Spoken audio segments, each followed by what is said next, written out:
back, page 2 here. To make a positive angle, you actually want to go counterclockwise. Well, to here is 180 degrees, so we have to go 15 degrees more. So that right there would be the terminal side. Here's the initial side. There's the angle of 195 degrees. So obviously that's going to get us into quadrant 3.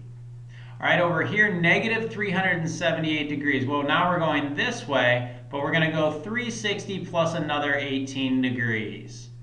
So there's the terminal side there, which is going to end up for us in quadrant 4.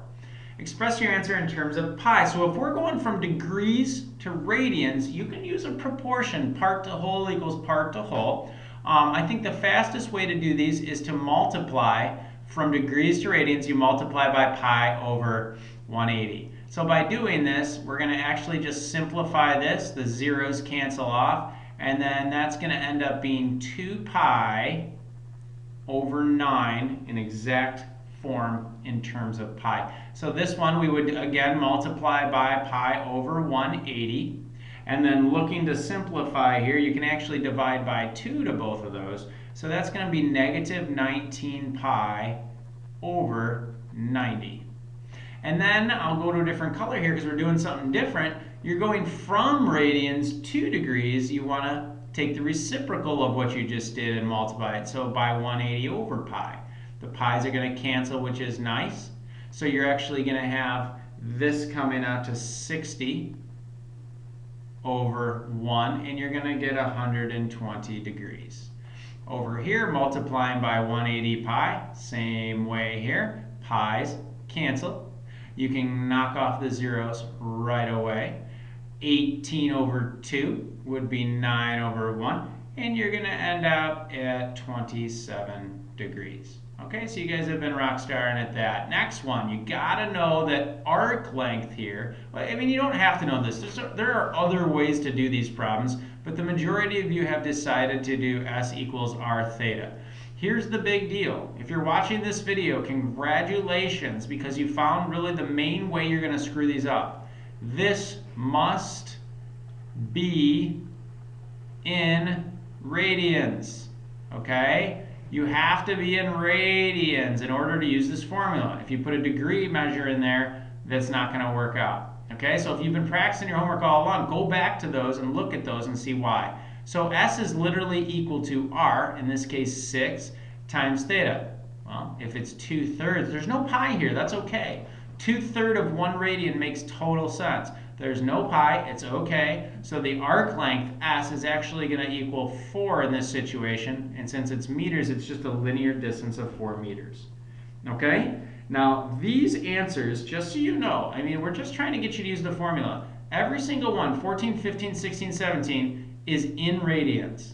So the question is, well, how would we do these? Well, if it said 30 degrees, I'll just give you one here, you would need to convert that to pi over, times it by pi over 180, however you think about it, think unit circle, you would have to get this to pi over 6.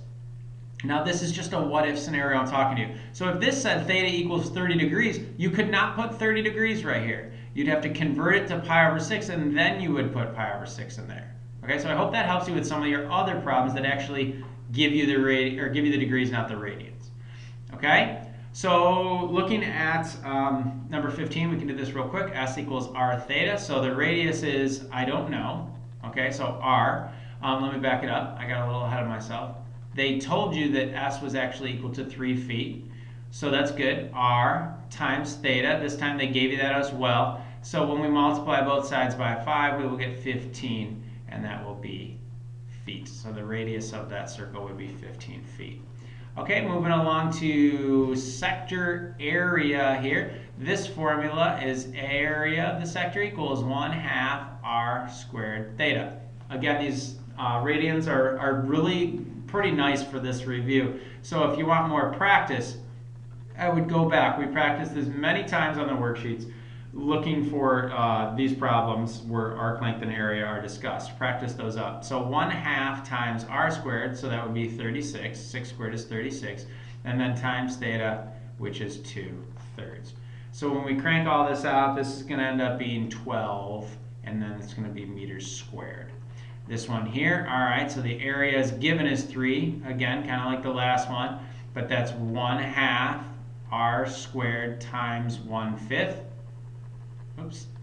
So this is actually 3 equals 1/10, if you put those two fractions together. R squared, multiply both sides by 10, you're going to get 30 equals r squared. You're going to take the square root, and r is going to be, well, we can just leave it right there. R can be equal to, whoops, equal to the square root of 30 since we can't simplify that. Just realize that would be feet, not feet squared, because we're actually doing a linear distance. We were given a distance squared there, or an area squared there. Okay, so that is page 2. Let's jump to page 3. Now I'm going to tell you with page 3, well, hold on, I'll tell you about that number 20. So I forgot about 18 and 19. We can do these real quick. The quadrantals should rock for you.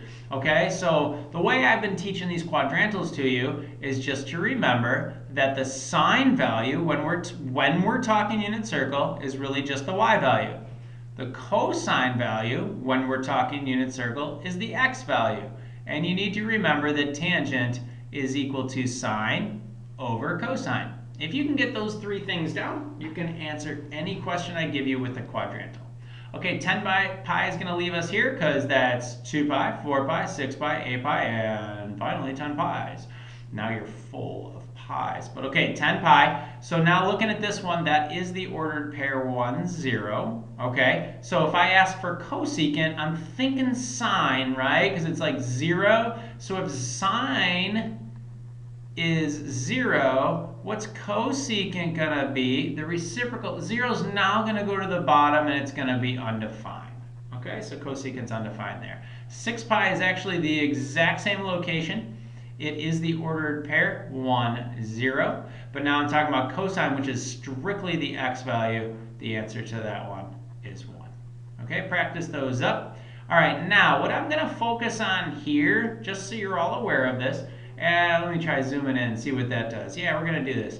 So I'm not going to go through the table on every problem. I'm not going to do the sine, cosine, tangent.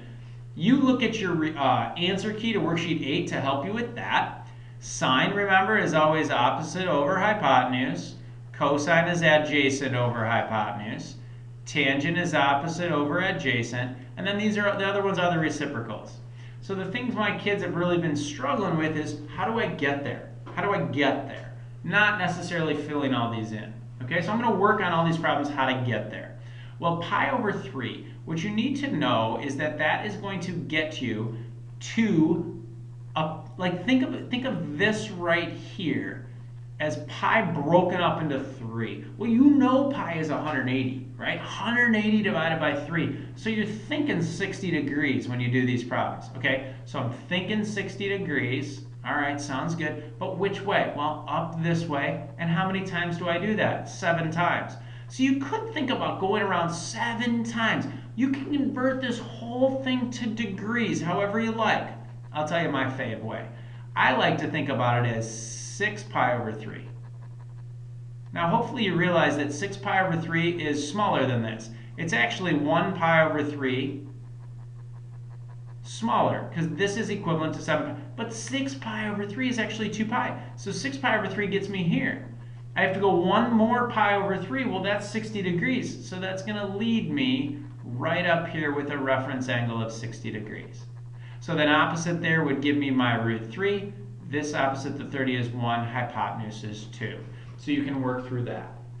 Some kids like to convert this entirely into degrees and then think about it that way. Well, this is going to convert to 420 degrees. So 360 around, and then another 60 degrees would give me here as well.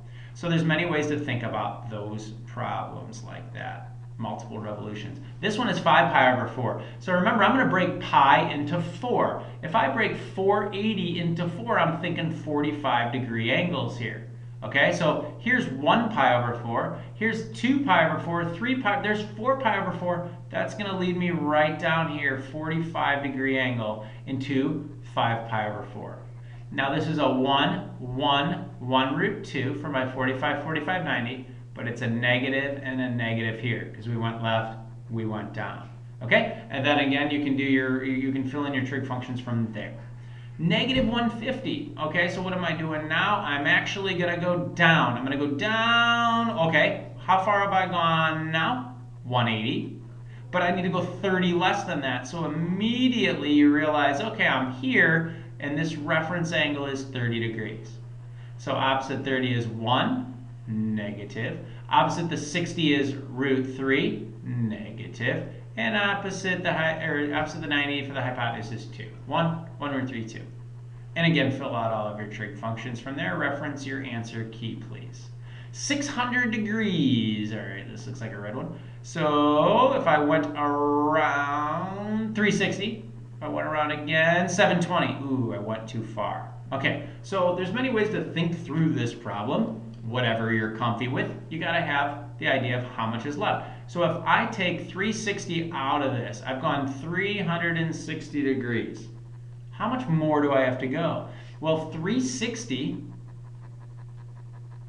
plus 180, if you think about it like that, that's 540 degrees. So if I go around 360 and then I go one more 180, like one more pi, I'm at 540. I need to go 60 more degrees. So that would put me here with the 60-degree reference angle. So again, in quadrant 3, that's going to be a negative root 3, that's a negative 1, and that's a positive 2. Okay, so I hope that helped. I hope you're working on finding those. All right, now, this one here. You cannot do the sine is just the y value, the cosine is just the x value. You can't do that here because this is not going to be on the unit circle. Okay, so you are given a point, as it says right here, on the terminal side of the angle. So that means you're starting, well, let's start with just our picture. You're going to go right 2 and you're going to go up 5. So the terminal side of the angle goes through that point. Well, you drop your reference triangle down. There's a 2, up a 5, and then this is not a unit circle here. Okay, so what you actually need to do is Pythagorean theorem. So 2 squared, 4, plus 5 squared, 25. That's going to get you the square root of 29. And once you have that, you should be able to fill out the rest. Okay, likewise, be careful here. Negative 1, 4. So that's going to give me left 1 and up 4. So obviously not to scale here, but left 1, up 4. We're talking distances here. So we're just going to do Pythagorean theorem. So that's 16 plus 1 is going to give you the square root of 17. So then you can fill out the rest of those. Reference that sheet. Okay?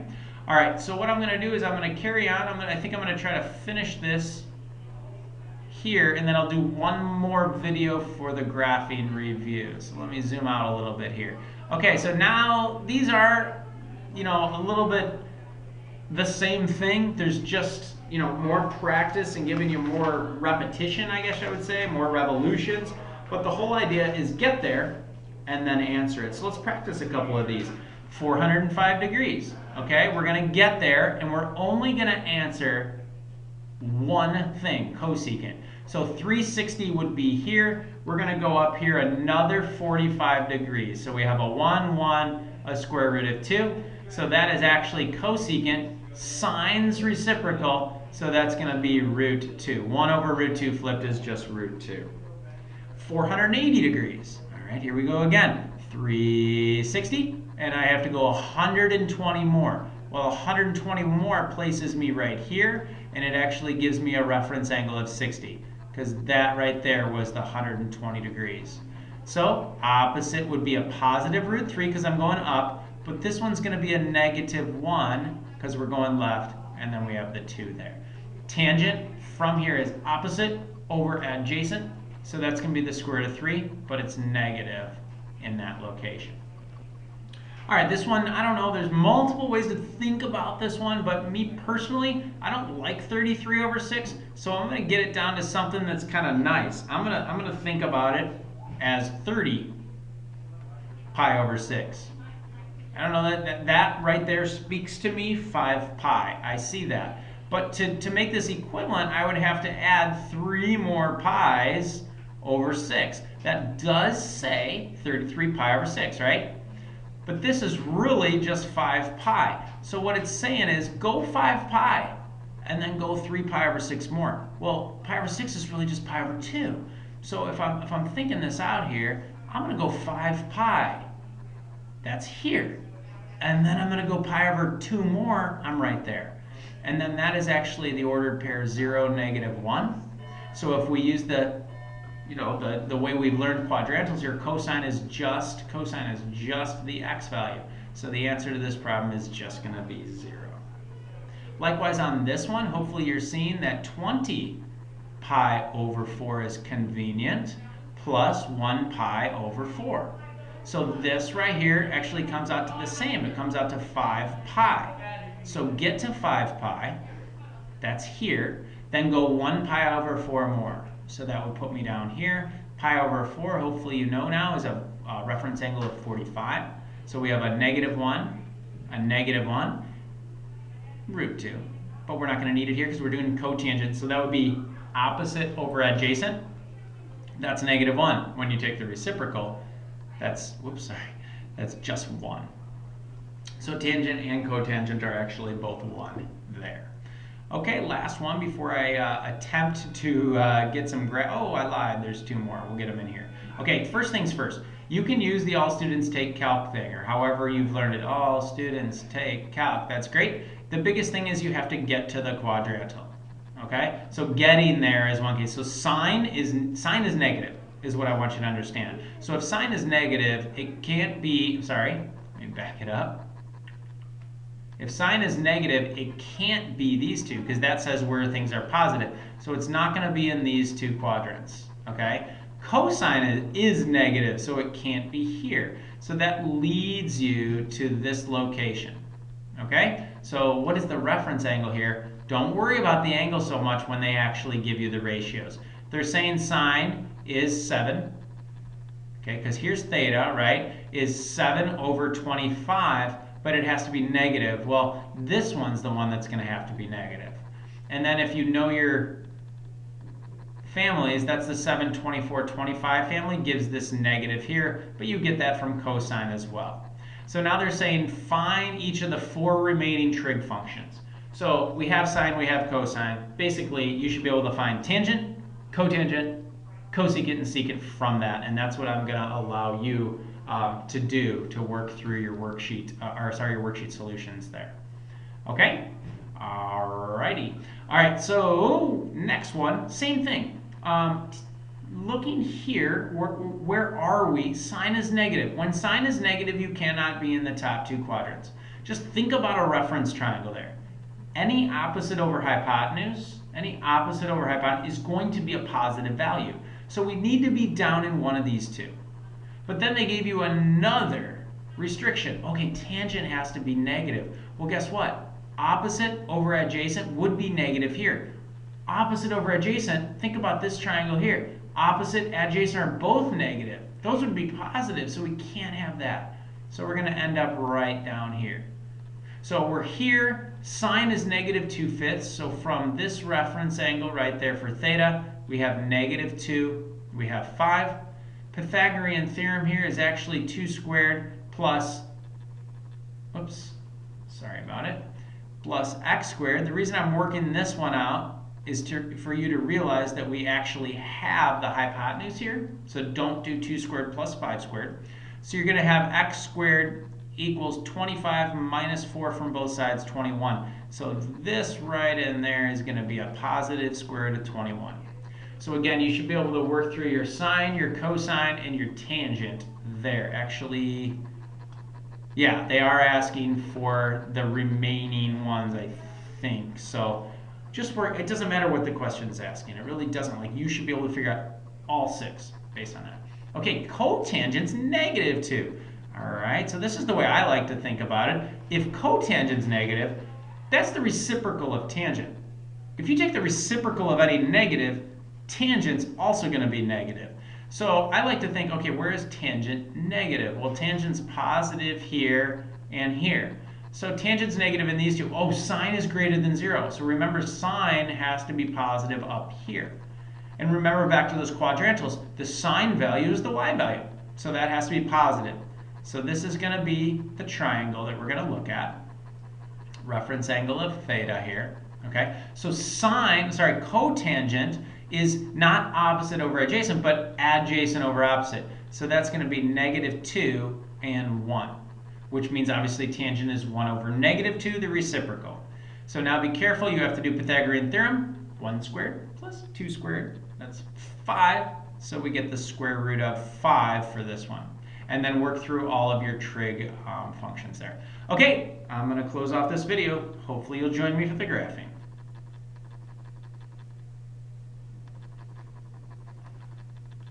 Okay, I'm going to close this video.